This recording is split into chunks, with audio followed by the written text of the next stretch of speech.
इस दुनिया में हर कोई उस चीज में बदल जाता है जिसे उसने आखिरी बार छुआ था। किसी ने मटन कबाब छुआ तो वह सीधे नियमों का राजा बन गया। किसी ने फॉसिलाइज्ड अवशेष छुआ तो वह सीधे एक विशाल ड्रैगन में बदल गया। यहाँ तक कि किसी ने एक चुंबक छुआ तो वह मौके पर ही थंडर आयरन मैन बन गया। पिछले जन्म में ली तियान ने एक कीमती तलवार को छुआ था जिससे उसे अराजक तलवार ट्रैकिंग की क्षमता मिली थी, लेकिन अफसोस फिर भी शीर्ष शक्तिशाली लोगों ने उसे एक चींटी की तरह कुचल दिया। अब ग्लोबल म्यूटेशन में केवल 6 घंटे बचे थे। होश में आते ही ली तियान ने एक लड़की के पास जाने का फैसला किया। उसने अपना निशाना स्कूल की सबसे खूबसूरत लड़की जो लिंग पर लगाया, सिर्फ इसलिए क्योंकि पिछले जन्म में वैश्विक उत्परिवर्तन के बाद उसने कई बार ली तियान की जान बचाई थी। इसलिए इस जन्म में मुझे तुम्हें एक बड़ा अवसर देने दो। ली तियान ने अपना फोन निकाला और क्लास मॉनिटर को एक टेक्स्ट मैसेज भेजा। क्लास मॉनिटर, पूरी दुनिया में जल्द ही एक बहुत बड़ा बदलाव होने वाला है। अगर मुझ पर भरोसा है, आज आधी रात को अपना फोन चालू रखना, मैं तुमसे संपर्क करूंगा। क्लास मॉनिटर ने जब यह मैसेज देखा तो उसे लगा कि ली तियान पागल हो गया है, लेकिन उसे विश्वास था कि आज रात वैश्विक बदलाव आने से पहले क्लास मॉनिटर खुद उससे संपर्क करेगी। पलक झपकते ही रात हो गई। ली तियान खिड़की के पास गया और इस शहर की चांदनी को निहारते हुए शांति से बदलाव के आने का इंतजार करने लगा। जैसे ही फोन पर समय के कांटे 12 पर पहुंचे, एक ही पल में पूरी धरती जोर से कांप उठी। वैश्विक उत्परिवर्तन की शुरुआत हो चुकी थी। इसी पल से अपने दोनों हाथों से छुई गई आखिरी चीज मजबूत और शक्तिशाली हो जाएगी और शरीर का एक हिस्सा बन जाएगी। ये बदलाव 24 घंटे तक रहेगा। जब नया दिन आएगा तो उत्परिवर्तन समाप्त हो जाएगा। वैश्विक उत्परिवर्तन आखिरकार आ ही गया। यह एक अवसर भी है और एक आपदा भी। ली तियान को हर हाल में जिंदा रहना होगा। वह बिल्कुल भी नहीं घबराया। सब कुछ उसकी योजना के अनुसार ही चल रहा था। इसी बीच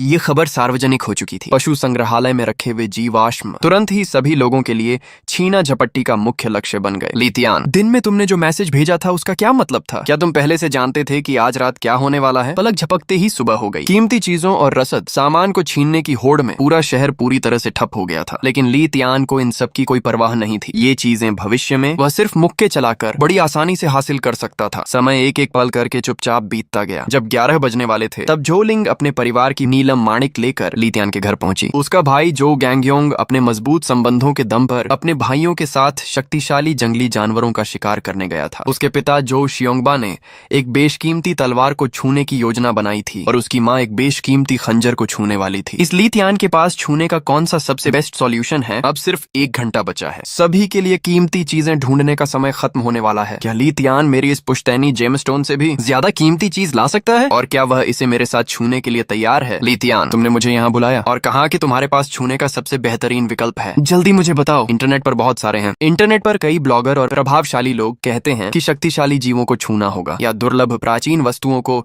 या फिर आधुनिक शक्तिशाली उपकरणों को, तभी शक्तिशाली महाशक्तियां मिल सकती हैं। तुम्हारे यहाँ तो कोई अनमोल खजाना नहीं छिपा है ना? क्लास मॉनिटर, क्या आपको लगता है कि मेरे घर में कोई अनमोल खजाना होने जैसा है? वे सभी अनमोल खजाने बड़े लोगों के हाथों में हैं। हम जैसे आम लोग उन्हें कैसे पा सकते हैं? हाँ, आजकल एक भी ढंग की कीमती चीज ढूंढना सचमुच बहुत मुश्किल है। तो फिर तुम्हारा बताया हुआ छूने का सबसे बेहतरीन विकल्प आखिरकार क्या है? समय को करीब आते देख शोलिंग को अभी भी ली तियान की बात समझ नहीं आई थी। ये देखकर ली तियान को आग लगाने की कोई जल्दी नहीं थी। जब अंत में केवल 5 मिनट बचेंगे तब वह क्लास मॉनिटर को सच बताएगा। यह छूने का सबसे बेहतरीन विकल्प इंसान ही है, और वह भी पुरुष और महिला होना जरूरी है। जब तक पुरुष और महिला एक दूसरे को छुएंगे तब तक वे यिन और यांग नाम का एक शरीर प्रकृति प्राप्त कर सकते हैं, जिससे कुछ विशेष साधनाएं कुंग फू की जा सकती हैं। शुरुआती दौर में ये शायद दूसरी चीजों को छूने वाले महाशक्तिशालियों जितना अच्छा न हो, लेकिन बाद के दौर में यह बेहद शक्तिशाली हो जाएगा और बाकी सभी को बहुत पीछे छोड़ देगा। उसने सपने में भी नहीं सोचा था कि ली तियान ऐसी बातें कह सकता है। जो लिंग, मेरे साथ मिलकर शक्तिशाली बनो। ली तियान की आवाज में एक अजीब सा सम्मोहन था। जो लिंग एक समझदार व्यक्ति थी। उसके दिमाग में अनगिनत उलझनें सुलझ चुकी थीं और उसे ली तियान की अभी वाली बात पर 70-80% भरोसा हो चुका था। क्लास में इतनी सारी छात्राएं हैं, तुमने सिर्फ मुझे ही क्यों चुना? क्लास मॉनिटर, आपने मेरी रक्षा की है। इस दुनिया में मैं सिर्फ आप पर ही भरोसा कर सकता हूँ। क्लास मॉनिटर, मुझे पता है कि आपने शुरू में शक्तिशाली महाशक्ति पाने के लिए अपने परिवार के एक प्राचीन जेड गहने को छूने की योजना बनाई थी, लेकिन कृपया मुझ पर विश्वास करें, प्राचीन जेड सबसे बेहतरीन विकल्प नहीं है। केवल मैं ही वह व्यक्ति हूँ जिसे आपको सबसे पहले छूना चाहिए। आपका भाई एक बाघ को छूना चाहता है और आपके पिता एक कीमती तलवार को छूना चाहते हैं। ली तियान, सच में उम्मीद नहीं थी कि तुम इतना सब जानते हो। मैं तुम्हें पूरी तरह समझ भी नहीं पा रही हूँ। अब पहले ही 50 मिनट हो चुके हैं। हैं। ऐसा लगता है कि मेरे पास छूने के लिए केवल तुम ही बचे हो। मैं एक बार तुम पर भरोसा करती हूँ, लेकिन मुझे लगता है कि छूने का सबसे बेहतरीन विकल्प खुद इंसान नहीं है। ली तियान की सांसें अनजाने में ही तेज हो गईं और उसने मेरी तरफ देखा। झो लिंग की तरफ उसकी नजरें भी गर्म उत्साही हो गईं। मुझे नीचे दबाओ, ली तियान समझ गया और उसकी आंखों से अचानक सुनहरी रोशनी फूट पड़ी। झो लिंग के गाल पूरी तरह लाल हो गए। हालांकि ये सब बहुत अचानक था और उसके मन में थोड़ी हिचकिचाहट थी, लेकिन शक्तिशाली बनने के लिए और आने वाली अराजक दुनिया में जिंदा रहने के लिए ली ने झो लिंग को सिर्फ इतना बताया कि क्या करना है। तभी 11:29 पर ली तियान और झो लिंग दोनों एक दूसरे से कसकर छू गए। अगले ही पल रात के 12 बज गए। जैसा कि तय था, वह आवाज किसी मृत्यु की घंटी की तरह दुनिया के सभी जीवों के कानों में जोर से गूंज उठी। आसमान, पूरी दुनिया का म्यूटेशन आधिकारिक तौर पर शुरू हो गया। हर कोई अर्थ पाने लगा। इस नीले ग्रह पर सभी इंसानों ने अलग अलग अर्थों, शक्तियों में जागृति पा ली थी। न केवल इंसान बल्कि कई जानवर भी चमत्कारी रूप से शक्तिशाली भाषा पा चुके थे और भयानक अजीब जीवों, दैत्यों में बदल गए थे। कोई मछली पानी से बाहर छलांग लगाती तो ऐसा लगता मानो कोई विशाल पत्थर गिरा हो। उसकी हड्डियां और शरीर सामूहिक रूप से किसी शांत बैठी हुई पंखों वाली गाय के आकार के हो गए थे। किसी कुत्ते की मांसपेशियां तेजी से उभर आईं। उसका शरीर सीधा और तन गया और वह इंसानों की तरह चलने वाली एक सीधी छड़ी लाठी में बदल गया। किसी बंदर का शरीर तरल रूप में बदल गया और विकसित होकर बहते पानी का एक हिस्सा बन गया, जो नदियों और सागरों के साथ एकाकार हो गया। यह पूरा नीला ग्रह पूरी तरह से अराजकता में डूब गया। इस ग्रह पर लगातार गूंज रही थी तरह तरह की भीषण टकरावों की आवाजें। चंद्रमा की थोड़ी सी रोशनी भी इस समय बेहद गर्म दिखाई दे रही थी। इस वक्त कमरे के बाहर मार काट और भारी अराजकता मची हुई थी। समय समय पर धमाकों की आवाजें आ रही थीं। ऐसा लग रहा था जैसे कोई आपस में भीषण लड़ाई लड़ रहा हो। समय समय पर धमक धमक की आवाजें आ रही थीं, मानो कोई विशालकाय जीव तेजी से कदम बढ़ा रहा हो। कमरे के अंदर का माहौल गर्म था और हड्डियों को कंपा देने वाली घबराहट से भरा था। चाओ लिंग और ली तियान जल्दी जल्दी अपने अपने शरीर के कपड़े ठीक कर रहे थे। ली तियान, तुम सच में कमीने हो, चाओ लिंग ने दबी आवाज में गाली देते हुए कहा। बचपन से लेकर आज तक ये पहली बार था जब किसी मर्द ने उसके शरीर को छुआ था। आमतौर पर किसी मर्द से हाथ मिलाने में भी चाओ लिंग को बेहद आपत्ति होती थी, लेकिन अभी अभी जो कुछ हुआ वह घटित हो चुका था। समझ नहीं आ रहा था कि क्या कहा जाए। कुछ पल की खामोशी के बाद लेकिन मुझे जिम्मेदारी नाम की एक अदृश्य चीज का एहसास हो रहा है, जो साफ तौर पर मेरे दोनों कंधों पर आ टिकी है। मुझे अचानक महसूस हो रहा है कि मेरा शरीर एकदम दोष रहित हो गया है। हर एक सांस के साथ मैं अपनी रगों में खून को तेजी से दौड़ते हुए महसूस कर सकता हूँ। मेरी नसों में ऊर्जा का चक्र चाओ तियान घूम रहा है। क्लास मॉनिटर, तुम चिंता मत करो, मैं जिम्मेदारी उठाऊंगा। अगर तुम्हें जिम्मेदारी उठानी ही है तो मुझे मॉनिटर कहना बंद करो। चाओ लिंग थोड़ी गुस्से और खींच में दिखाई दी और तुरंत ही उसने अपनी कोमल मुट्ठी उठाई और भारी मन से मेरे सीने पर दे मारी। तो फिर तुम्हें क्या कहकर बुलाऊं? ली तियान, तुम कमीने, मैंने अपनी पूरी जिंदगी में कभी किसी मर्द को अपना शरीर देखने या छूने नहीं दिया। तुम पहले हो और आखिरी भी। अगर तुम मेरे प्रति जिम्मेदार होना चाहते हो तो आज के बाद तुम मुझे क्लास मॉनिटर कहकर नहीं बुला सकते।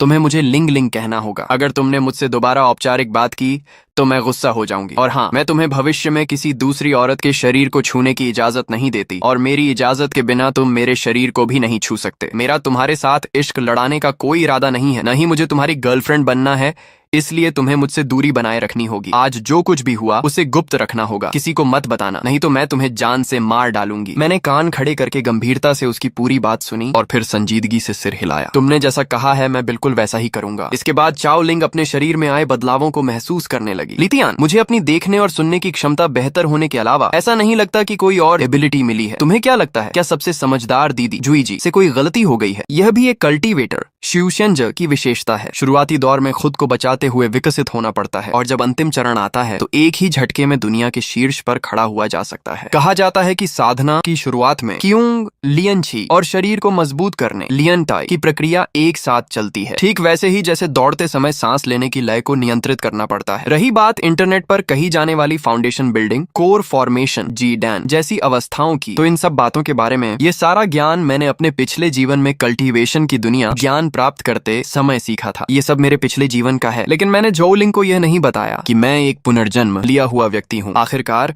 वह जितना अधिक जानेगी उसके लिए उतना ही अधिक खतरा बढ़ जाएगा। यह सुनने के बाद झो लिंग के चेहरे पर समझ आने के भाव आ गए और साथ ही मेरी बातों पर उसका भरोसा थोड़ा और बढ़ गया। इसके तुरंत बाद मैंने झो लिंग को साधना के कुछ और सरल मंत्र सिखाए। ली तियान, तुम मुझे यह सब बताने के लिए बिल्कुल ऐन वक्त पर क्यों आए? मेरे पास अपने माता पिता को इस रहस्य के बारे में बताने का समय भी नहीं बचा, नहीं तो मैं अपने माता पिता को भी अपने साथ साधना करवा सकती थी। इस बात को जितने अधिक लोग जानेंगे यह उतना ही खतरनाक होगा। और हम जो यिन यांग शरीर के मालिक हैं, शुरुआती दौर में हमारी कॉम्बैटिंग पावर बहुत अधिक नहीं होती, इसीलिए अन्य अलौकिक क्षमताओं वाले लोगों द्वारा हमारा खात्मा किया जाना बहुत आसान है। तुम्हारे परिवार वाले हमारी रक्षा कर सकते हैं और जब हम एक निश्चित स्तर तक साधना कर लेंगे तो हम तुम्हारे परिवार की भी मदद जादू कर सकते हैं। मेरी इस बात ने झो लिंग के दिमाग के कपाट खोल दिए। वाकई यिन यांग शरीर प्राप्त करने के बाद उसे महसूस हुआ था कि वह उतनी शक्तिशाली नहीं है। अगर उसका सामना किसी अन्य शक्तिशाली अलौकिक क्षमता वाले व्यक्ति से हो जाता तो वह केवल दूसरों के रहमो करम पर ही निर्भर रहती। और जो तरीका मैंने बताया था वह वास्तव में एक बेहतरीन विचार था। कुछ ही पलों बाद मैं और झो लिंग एक साथ जमीन पर पालथी मारकर बैठ गए और क्यूंग सांस लेने की अवस्था में प्रवेश कर गए। इस तरह यिन यांग शरीर की पहली साधना शुरू हुई। इसी दौरान झो लिंग के परिवार वालों को भी शक्तिशाली अलौकिक क्षमताएं मिल चुकी थीं। उसके बड़े भाई जो गैंगयोंग ने सफेद चीज को छुआ और मानव रूप से बाघ के रूप में बदलने की क्षमता प्राप्त कर ली। और जब उसके पिता जो शियोंगबा ने कीमती तलवार को छुआ तो वह खुद उस तलवार के साथ एक हो गए और तलवार और इंसान के एक होने जेनरेन हे यी के स्तर पर पहुंच गए। ठीक इसी समय हमारी तरफ की साधना भी समाप्त हो गई। 7 आंखों वाले मंत्र के शुद्धिकरण के बाद हम दोनों के शरीरों से कुछ चिपचिपी अशुद्धियां बाहर निकल आईं। इसके बाद मैंने शरीर को मजबूत करने वाले ड्रैगन टाइगर फिस्ट को, जिससे शरीर पूरी तरह से बदल जाता है, झो लिंग को सिखाया। ड्रैगन टाइगर फिस्ट को कुल 2 अध्यायों में विभाजित किया गया है। पहला दैनिक साधना का अध्याय है जिसका मुख्य उद्देश्य मुक्केबाजी के इरादे क्वान यी को साधना और शरीर को मजबूत व स्वस्थ बनाना है। दूसरा अध्याय वास्तविक युद्ध शी झान के लिए उपयोग किया जाता है, जिसका अर्थ पहाड़ों को पलटने और समुद्र को उलट देने वाली गति से है। झो लिंग का चेहरा बेहद गंभीर था और वह बड़े चाव से सुन रही थी। लेकिन जिस समय मैं और झो लिंग साधना कर रहे थे, घर के बाहर की दुनिया पूरी तरह से अस्त व्यस्त हो चुकी थी। समय समय पर वहाँ एक भीषण लड़ाई भड़क उठती थी। झो लिंग के बड़े भाई झो गैंगयोंग ने देखा कि उसकी बहन लंबे समय से घर नहीं लौटी है, तो वह अपने पिता जो शियोंगबा के साथ उसकी तलाश में घर से बाहर निकल पड़ा। रास्ते में अन्य अलौकिक क्षमता वाले लोगों की नजरों से बचने के लिए दोनों ने सीधे अपनी अपनी अलौकिक क्षमताओं को सक्रिय कर दिया ताकि कमजोरों को अपनी ताकत का एहसास करा सकें। इस समय मैं झो लिंग के साथ ड्रैगन टाइगर फिस्ट की साधना कर रहा था, तभी अचानक दरवाजे के बाहर से एक आवाज सुनाई दी। इसलिए हम तुरंत जांच करने के लिए आगे बढ़े और युद्ध के लिए तैयार हो गए। लेकिन जब दरवाजा खुला तो पता चला कि आने वाले कोई और नहीं बल्कि जो गैंगयोंग और उसके पिता थे। तुम लड़के क्या करना चाहते हो? क्या मुझसे लड़ना चाहते हो? यह देखकर मैंने अपनी तैयार ड्रैगन टाइगर फिस्ट को वापस समेटा और चेहरे पर एक बेहद मासूम सा भाव ले आया। पिताजी, बड़े भाई, आप लोग यहाँ कैसे आए? झो लिंग के चेहरे पर गहरी हैरानी थी। उसे अच्छे से याद था कि उसने अपने परिवार को मैसेज भेजकर कहा था कि वे चिंता न करें, पर उसने यह उम्मीद नहीं की थी कि वे यहाँ तक ढूंढते हुए चले आएंगे। मुझे भी यह सब बहुत अचानक लगा। मैं साधना में इतना डूब गया था कि झो लिंग के साथ पहले से कोई बहाना या कहानी तैयार करना ही भूल गया। लिंग, तुम्हारे पिताजी को तुम्हारी सुरक्षा की चिंता थी, इसलिए मैं उनके साथ यहाँ चला आया। पर तुम्हारी असली पोशाक कहाँ गई? तुमने इस आवारा लड़के के कपड़े क्यों पहन रखे हैं? जो शियोंगबा की आंखें गुस्से से फैल गईं। उनकी बस यही एक इकलौती बेटी थी और वह बिल्कुल नहीं चाहते थे कि उनके घर की गोभी को कोई स्वर चढ़ जाए। ली तियान मेरा बहुत अच्छा सहपाठी है, सिर्फ वही मेरी महाशक्ति यिनंग को और शक्तिशाली बना सकता है। आप लोग पहले वापस जाइए, जब मैं अपने हाथ की चोट का मामला सुलझा लूंगी तो खुद वापस आ जाऊंगी। चो शियोनगबा ने यह सुनकर अपनी भौहें सिकोड़ लीं। तुम्हारी महाशक्ति क्या है? मुझसे 2-2 हाथ करके दिखाओ। अगर तुम बहुत कमजोर निकले तो मैं तुम्हें सलाह दूंगा कि अपनी इस बदतमीज सोच को जल्दी ही छोड़ दो, वरना मेरी मुट्ठियां और लातें कोई रहम नहीं खाएंगी और तुम घायल हो जाओगे। ये देखकर मैंने मन ही मन अपनी ताकत को बटोरा। हालांकि मेरा शरीर थोड़ा कमजोर था और महाशक्ति पर मेरा नियंत्रण अभी पूरी तरह परिपक्व नहीं हुआ था, लेकिन पिछले जीवन से मिला युद्ध का अनुभव मेरे लिए बेहद कीमती था। भले ही मैं चो गैंगयोंग को हरा न पाऊं, पर कम से कम उनके दिल पर एक अच्छा प्रभाव तो छोड़ ही सकता था। ये सोचते ही मैंने खुद को सीधे मुकाबले के लिए तैयार कर लिया। अगले ही पल चो गैंगयोंग एक भूखे बाघ की तरह तेजी से लपका और मैंने अपनी ड्रैगन टाइगर फिस्ट से उसका सामना किया। मेरी मुट्ठी से ड्रैगन की दहाड़ और बाघ की गरज जैसी आवाजें गूंज उठीं। तभी सर्वाइवल इंस्टिंक्ट के कारण चो गैंगयोंग ने तुरंत अपनी महाशक्ति को सक्रिय कर दिया और एक विशालकाय सफेद बाघ के रूप में बदल गया। उसकी एक भीषण दहाड़ से पूरी धरती और आसमान गूंज उठा। जैसे जैसे भयंकर लड़ाई की आवाजें आती रहीं, चो शियोनगबा की आंखें फटी की फटी रह गईं। इस वक्त मैं उस विशालकाय सफेद बाघ के माथे पर पूरी ताकत से वार कर रहा था, जिससे वह हिस्सा अंदर की ओर धंस गया था। उस असहनीय दर्द से वह विशालकाय सफेद बाघ बुरी तरह कांप उठा और उसने अचानक अपने शरीर को एक झटका देकर मुझे दूर फेंक दिया। लेकिन अपने पिछले जीवन के समृद्ध युद्ध अनुभव के कारण मैंने हवा में ही पैरों से जोर लगाया और जमीन पर बिल्कुल सुरक्षित उतर गया। दूसरी ओर उस विशाल सफेद बाघ का माथा पिटने के कारण लहूलुहान हो चुका था और उसके बाल लाल रंग से रंग गए थे। वह लगातार मेरी तरफ देखकर गुस्से में दहाड़ रहा था। उस दहाड़ की गूंज से पूरी इमारत जोर जोर से हिलने लगी और चारों तरफ धूल उड़कर गिरने लगी। तभी चो शियोनगबा ने अपने बेटे के बढ़ते गुस्से को महसूस किया और तुरंत आवाज देकर उसे रोका। बस करो, बात यहीं खत्म। गैंगयोंग, तुम हार चुके हो। भैया, आप लोग सिर्फ अभ्यास कर रहे थे। सचमुच मत लड़ने लगी। देखिए, आपने लीतियान के घर का सारा फर्नीचर बर्बाद कर दिया। कुछ पलों बाद चौ गैंगयोंग की बुद्धिमत्ता वापस आई और वह धीरे धीरे शांत होने लगा, लेकिन उसके चेहरे पर अब भी क्रूरता के भाव थे और उसकी आंखों में गुस्सा छिपा हुआ था। आखिरकार किसी के माथे पर इतनी बेरहमी से वार किया जाए तो गुस्सा न आना नामुमकिन था, और मेरी वह ड्रैगन टाइगर फिस्ट भले ही शक्तिशाली थी, पर उसने सामने वाले को पूरी तरह से चौंका दिया था। उस एक मुट्ठी के वार के बाद आगे की लड़ाई के लिए मेरे पास कोई भरोसा नहीं बचा था। आखिरकार मेरे सामने खड़ा जीव एक विशाल सफेद बाघ था जो अपने एक ही वार से मेरे शरीर के चिथड़े उड़ा सकता था। चौ गैंगयोंग जब वापस अपने मानव रूप में आया तो उसका ध्यान अपनी उस नाक पर गया जो मार खाने के कारण लाल हो चुकी थी, लेकिन उसके मन में मेरे प्रति कोई नफरत या चिढ़ पैदा नहीं हुई, बल्कि मेरी इस फुर्तीली और साफ सुथरी लड़ाई की शैली ने उसे काफी प्रभावित किया। आखिरकार महाशक्तियों से भरी इस बेरहम दुनिया में एक पल की भी झिझक इंसान की जान ले सकती थी। तभी चौ शियोनगबा ने अपनी बेटी की तरफ देखा और कहा, लिंगलिंग, तुम्हारी महाशक्ति क्या है?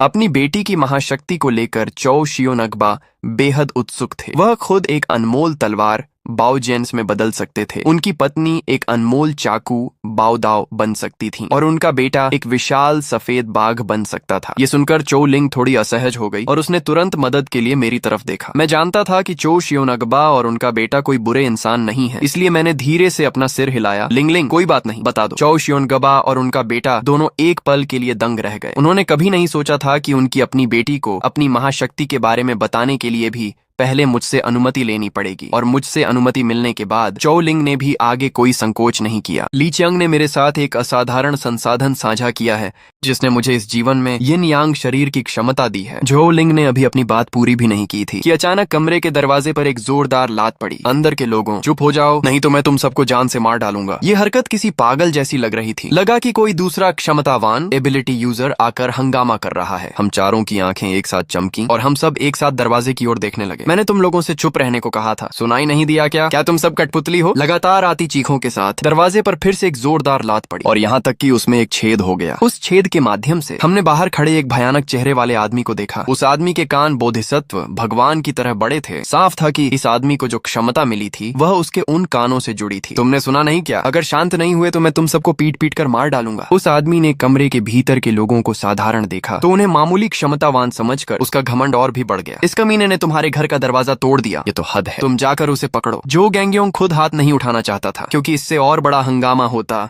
और आसपास की चीजें और बर्बाद हो जाती। यही मेरे और जो गैंगयोंग के बीच संबंध करीब लाने का सबसे सही मौका था। इसके अलावा आज के इस अराजक युग में मेरी मुट्ठी किसी भी ऐसे इंसान को बर्दाश्त करने के लिए नहीं थी जो मेरे सामने आकर अकड़ दिखाए। इसलिए मैंने स्नेक स्टेप, सांप जैसी चाल का इस्तेमाल किया और सीधे उस क्षमतावान के सामने पहुंच गया। इसके तुरंत बाद मैंने crane capture and dragon claw तकनीक का इस्तेमाल किया और उसे हवा में उड़ाते हुए दूर फेंक दिया। एक जोरदार धड़ाम की आवाज के साथ वह बड़े कानों वाला क्षमतावान जो गैंगयोंग के सामने जा गिरा और जो गैंगयोंग ने एक पैर से उसे दबा दिया। इस बदलाव के बाद मैं मन ही मन अच्छी तरह समझ गया था कि यहाँ केवल मजबूत मुट्ठी के दम पर ही टिका जा सकता है। इसलिए खुद चलकर आए इस बड़े कानों वाले क्षमतावान के प्रति मेरे मन में जरा सी भी दया नहीं आई। जो गैंगयोंग ने जमीन पर पड़े क्षमतावान पर एक नजर डाली और मुझसे कहा, लीथियान, क्या तुम्हारे फोन में कोई संगीत डाउनलोड है? यह सुनकर मैं तुरंत समझ गया। मैंने सीधे एक बेहद शोर शराबे वाला संगीत बजाया और फोन जो गैंगयोंग को दे दिया ताकि वह उस क्षमतावान के कानों को बंद कर सके। लड़के, तुम्हें लग रहा था कि हम शोर कर रहे हैं, तो अब तुम जितना चाहो उतना सुनो। कानों के पास गूंजते उस तीखे संगीत के कारण बड़े कानों वाले क्षमतावान का सिर फटने लगा। ऐसा लगा मानो हजारों स्टील की सुइयां उसे बेरहमी से चुभ रही हों। हालांकि वह लगातार संघर्ष कर रहा था, लेकिन जो गैंगयोंग ने उसे इतनी मजबूती से दबा रखा था कि वह हिल भी नहीं पा रहा था। कुछ ही देर में गाना खत्म हो गया। जो गैंगयोंग ने उस कान फाड़ने वाली आवाज को बंद कर दिया। क्या तुम्हें अब भी शोर लग रहा है? वह बड़े कानों वाला क्षमतावान अभी भी बेबसी से चिल्ला रहा था, मैं तुम सबको मार डालूंगा। इससे पहले कि वह अपनी बात पूरी कर पाता, मैंने हाथ उठाया और एक जोरदार थप्पड़ जड़ दिया। तुमने मेरे घर का दरवाजा तोड़ दिया। मैंने अभी तक तुमसे इसका हिसाब नहीं चुकता किया है। बात खत्म होते ही मैंने फिर से फोन चालू किया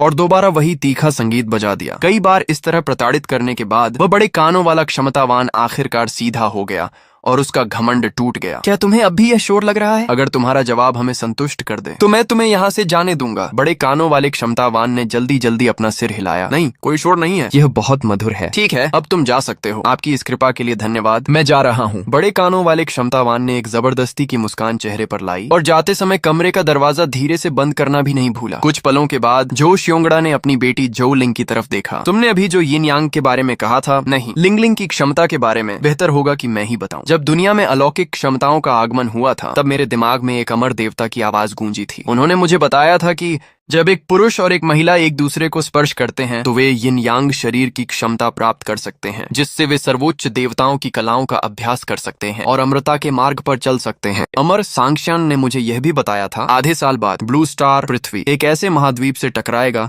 जो अवसरों से भरा होगा। उस महाद्वीप पर हर कोई साधना खेती कर सकता है, लेकिन जिन लोगों के पास यिन यांग शारीरिक संरचना है उनकी साधना की गति और भी तेज होगी। चौ लिंग स्कूल में हमेशा मेरा बहुत ख्याल रखती थी, इसीलिए मैंने उसे बुलाया ताकि हम मिलकर इस अवसर को साझा कर सकें। जो शियोनगबा जो के पिता और उनके बेटे ने जब यह सुना तो उनके शरीर अचानक कांप उठे। उन्होंने उम्मीद नहीं की थी कि यिन यांग शारीरिक संरचना प्राप्त करने के बाद वे अमृता की साधना च्यूसियन भी कर सकते हैं। जानकारी की यह मात्रा वास्तव में बहुत विशाल थी। ये सोचकर कि मैंने कभी झोलिंग के शरीर को छुआ था, वे अचानक नाखुश हो गए। तुमने क्या कहा लितियान? तुमने हमारी झोलिंग को छुआ? मैंने सूखी खांसी की। आप लोग इसे बहुत एक तरफा देख रहे हैं। ये होना चाहिए कि मैंने और झोलिंग ने एक दूसरे को छुआ और फिर एक साथ यिन यांग शारीरिक संरचना प्राप्त की। क्या तुमने मुझसे अनुमति ली थी? जो गैंगयोंग ने सीधे मुझ पर मुक्का तान दिया। यह देखकर मैंने सांप जैसी चाल की तकनीक स्नेक वॉक का इस्तेमाल किया और उस कड़ाही जैसे लोहे के मुक्के से बच गया। लेकिन तभी बड़े ताऊ जो शियोनगबा ने मुक्का उठाकर मेरी ओर वापस वार किया। बड़े भाई आप लोग मत लड़िए। चोलिंग घबराकर मेरे सामने आ गई। उसने अपनी दोनों बाहें फैलाकर मुझे अपने पीछे छुपा लिया। यह एक अवसर है और यह मेरा अपना लिया हुआ गलत निर्णय भी है,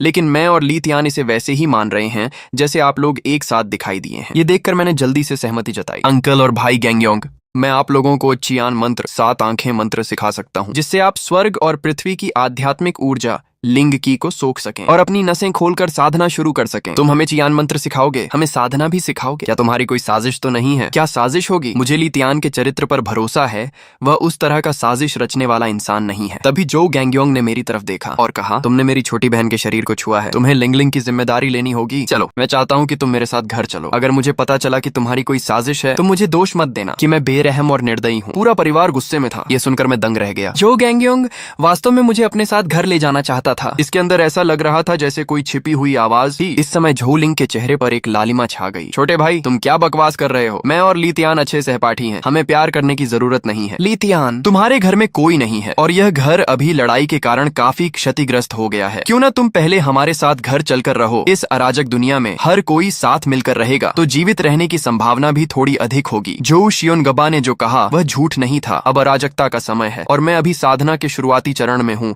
मेरी ताकत बहुत मजबूत नहीं है। उनके परिवार की सुरक्षा के साथ मैं अन्य महाशक्तिशाली यिनंग लोगों के नुकसान से बच सकता हूँ। शरण देने के लिए धन्यवाद अंकल। मैं आपके साथ घर जाने के लिए तैयार हूँ। लेकिन जब हम आवासीय क्षेत्र के प्रवेश द्वार पर पहुंचे तो 3 महाशक्तिशाली लोगों ने हमारा रास्ता रोक लिया। उनके पास कुछ घरेलू सामान रखा हुआ था और एक लड़की थी जिसे पूरी तरह से रस्सियों से बांधा गया था। तुम लोग यहाँ से जाना चाहते हो, है ना? सूटकेस और औरत को यहीं छोड़ दो, फिर तुम लोग जा सकते हो। हरे बालों वाले नेता ने अपनी उदास आंखों से हम कुछ लोगों को ऊपर से नीचे तक देखा और अंत में उसकी नजर टिक गई झोलिंग के शरीर पर। उसके बगल में एक पतले और सूखे आदमी ने अपने दोनों हाथों को 2 तेज छुरियों चाकुओं में बदल लिया था और एक अन्य भारी शरीर वाला आदमी था जिसकी पूरी त्वचा दिखाई दे रही थी, अजीब काली स्याही जैसी, जैसे कि कोई काली चट्टान हो। जो शियोनगबा ने देखा कि सामने वाले से निपटना आसान नहीं है तो उन्होंने दीवार फांदकर निकल जाने का सुझाव दिया। जो शियोनगबा की यह बात सुनकर जो गैंगयोंग ने भौहें सिकोड़ी, लेकिन थोड़ा सोचने के बाद वह भी इस बात से सहमत हो गया कि इन लोगों के साथ टकराव न किया जाए। यह सुनकर मेरे होंठ फड़क उठे। अंकल और भाई गैंगयोंग, आप लोगों को अपनी ताकत के बारे में वास्तव में कुछ भी नहीं पता है। ये 3 महाशक्तिशाली लोग जाहिर तौर पर यिनली और जो लिंग पर नजर गड़ाए हुए हैं। भले ही हम बचकर निकले, हो सकता है कि वे हमारा पीछा करें। ये सुनकर जो परिवार के तीनों लोग एक पल के लिए दंग रह गए। और अगर हम इन तीनों महाशक्तिशाली लोगों को पीट दें तो ये सामग्रियां हमारे लिए काफी समय तक इस्तेमाल करने के लिए पर्याप्त होंगी। रही बात इस लड़की की, तो इसे एक एहसान के रूप में भी लिया जा सकता है, क्योंकि इस अराजक दुनिया में सभी सामग्रियां बेहद सीमित हो गई हैं। ये कहा जा सकता है कि कीमतें बहुत ऊंची हैं, लेकिन सामान बाजार में नहीं है। जो शियोनगबा और उनके बेटे ने जब ये सुना तो उनकी आंखों में आश्चर्य का एक भाव कौंध गया। उनके शरीर अचानक कांप उठे। यहाँ तक कि जो लिंग ने भी उम्मीद नहीं की थी कि हमेशा कोमल और कम बोलने वाला व्यक्ति इतना क्रूर और साहसी रूप भी रख सकता है। इस समय जो लिंग ने जिस नजर से मेरी तरफ देखा वह गहरी और चमकीली रोशनी से भरी थी। बड़े भाई, पिताजी, अब एक अच्छे इंसान ने हमारे लिए सामग्रियां जमा करके रखी हैं। अगर हम इसे अभी नहीं लेंगे तो और कब लेंगे? ये देखकर कि जो लिंग ने भी ऐसा कहा, जो परिवार के पिता और बेटे ने भी अपना मन बना लिया। जो गैंगयोंग के दोनों लोहे के मुक्के क्रैक क्रैक की आवाज के साथ भींच गए। ये देखकर कि हम इतने आक्रामक तरीके से आ रहे हैं, उस हरे बालों वाले नेता को तुरंत बहुत गुस्सा आ गया। उसका सिर एक भयानक भेड़िए के सिर में बदल गया। उस भेड़िए जैसे सिर वाले आदमी की दहाड़ के साथ उसका शरीर पागलों की तरह सूजने लगा। पलक झपकते ही वह एक विशाल हरे भेड़िए दानव में बदल गया। यह दृश्य देखकर जो गैंगयोंग ने धीमी आवाज में हुंकार भरी, मुझे आने दो। उसने अपनी बड़ी हथेली खोली और मुझे जो लिंग को अपने पीछे सुरक्षित कर लिया। इसके बाद एक दहाड़ पूरे आसमान में गूंज उठी। जो गैंगयोंग का शरीर अचानक सूजने लगा। अगले ही पल एक शक्तिशाली विशाल सफेद बाघ दानव का टकराव महाशक्तिशाली से हुआ, लेकिन इस समय वह उठ खड़ा हुआ। लोहे के मुक्कों की जोड़ी आपस में जोर से टकराई। चिंगारियों की एक बौछार छूट पड़ी। उस टकराने वाले महाशक्तिशाली ने कैसे सोचा होगा कि वह जोश योनगबा की विशाल तलवार का सामना करेगा, लेकिन उसने उम्मीद नहीं की थी कि मैं सांप जैसी चाल चलते हुए पहले ही हमला करने पहुंच गया था। मुझे भी आगे बढ़ते हुए देखकर झो लिंग ने अपनी नजर उस बेबस लड़की पर टिका दी। कोई मौका ढूंढकर चुपके से वहां जाऊंगी और उसकी रस्सी खोलने में मदद करूंगी। झो लिंग ने चुपके से यह ठान लिया। इस समय हरा भेड़िया और सफेद बाघ आपस में गुत्थम गुत्था हो चुके थे। हरे भेड़िए के दोनों पंजों ने सफेद बाघ के शरीर को बेरहमी से नोच डाला, जिससे सीधे एक लंबी खून की नदी बह निकली। और सफेद बाघ ने इस मौके का फायदा उठाते हुए एक ही बार में हरे भेड़िए की गर्दन दबोच ली। इसी पल हरे भेड़िए की गर्दन से भारी मात्रा में भेड़िए का खून फुहार बनकर निकला। अभी सिर्फ 20 सांसों का समय ही बीता था कि हरे भेड़िए ने तड़पना बंद कर दिया और वह खून के तालाब में गिर गया। और दूसरी तरफ एक चीख गूंजी। उस छुरियों वाले महाशक्तिशाली के दोनों चाकू कटकर जमीन पर गिर गए। मैं उस लोहे की त्वचा वाले महाशक्तिशाली के साथ पैंतरेबाजी कर रहा था। मेरा मुक्का उसके शरीर पर लगा, लेकिन वह उसे मामूली सी भी चोट नहीं पहुंचा सका। सौभाग्य से मैंने अपनी लचीली शारीरिक चाल पर भरोसा किया, जिससे वह मुझे कभी छू नहीं पाया। उसने देखा कि उसके दो साथी एक के बाद एक गिर चुके हैं। वह घबरा कर मुड़ा और भागने की कोशिश करने लगा, लेकिन मैं सांप जैसी चाल चलते हुए उसके पीछे लपका और सिर्फ एक पल में मैंने उसे पकड़ लिया। मैंने अपना दाहिना पैर अड्डाया, जिससे वह आधा जमीन पर गिर गया और कुत्ते की तरह मुंह के बल गिरा। तभी बगल से वह विशाल तलवार भी वार करने आ पहुंची। उसने लोहे की त्वचा वाले महाशक्तिशाली की बांह पर बेरहमी से वार किया। तुरंत चारों तरफ चिंगारियां बिखरी। लोहे की त्वचा वाले महाशक्तिशाली का एक हाथ जिंदा ही शरीर से अलग कर दिया गया। अपना हाथ खोने के बाद वह पूरी तरह से अपनी लड़ने की क्षमता खो चुका था और जमीन पर घुटनों के बल बैठकर दर्द से कराह रहा था। आज के लिए बस इतना ही।